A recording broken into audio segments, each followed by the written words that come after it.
Sarap naman, nakagawa tuloy tayo ng sweet macaroni salad dahil guys binigyan tayo ni seller ng hand mixer ng egg beater na to, kaya eto sinubukan ko nga kung legit. Ang ganda pala kapag ka may ganitong hand mixer guys, and 7 ang speed nito ha, yung kabilisan nito 7. Ang gaan at napakadaling gamitin guys, ayan o, di ba? 7 yung pinakamalakas nito, number 1 pa lang yon. Sinubukan ko talaga kung legit nga, at eto nga guys, o di ba?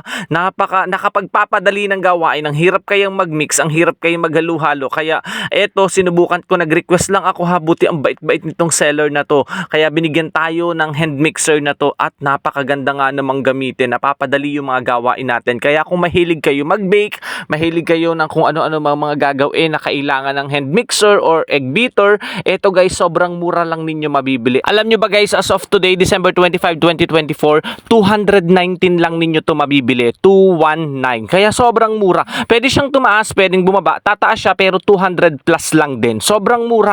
Legit na legit yan guys. Nakakatuwa. Kaya eto, sinipag tuloy ako manggawa ng macaroni salad. Kasi nga na-excite ako. At saka first time kong makagamit ng hand mixer ha. Ito ay naisip ko lamang nung bago mag-Christmasan itong mga December 19. Ayan, naisip ko ano kaya makapag-try ako nun. Then nag-try ako na mag-request at pinagbigyan naman tayo. Grabe, ang bait ni seller. Na-experience ko tuloy gumamit ng hand mixer. Kaya kung gusto nyo, check out nyo na!